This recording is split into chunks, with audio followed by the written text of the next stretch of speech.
피부의 기타 문제입니다.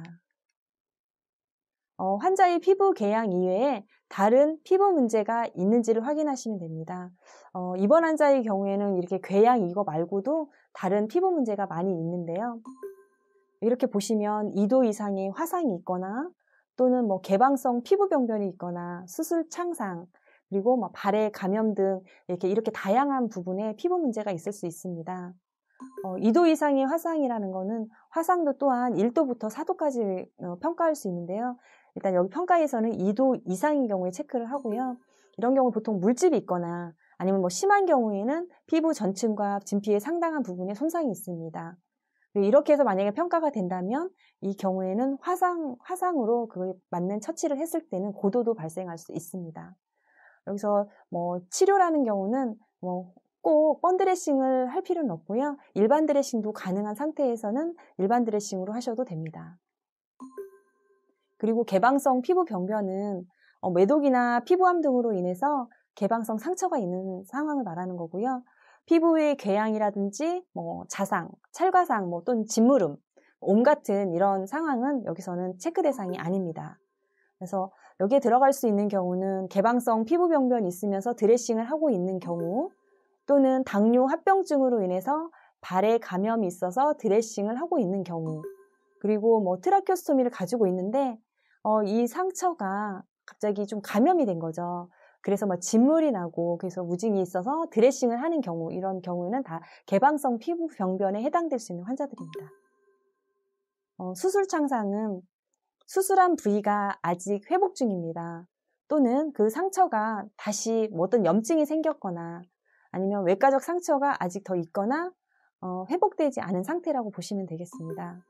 그런데 우리가 이렇게 될 수 있는 경우를 잘 떠올려 보시면은 수술 창상에 일반적으로는 체스트 튜브라든지 PTBD를 계속 갖고 있어서 담즙배액을 계속 하면서 저희가 지속적으로 확인해야 되는 경우, 그리고 펜노즈 드레인이라든지 JP 드레인이라든지 또는 해무박 같은 거, 또는 복막 투석을 갖고 있는 경우의 관류 상태, 그런 상태에서는 주변에 계속 드레싱을 해야 되죠.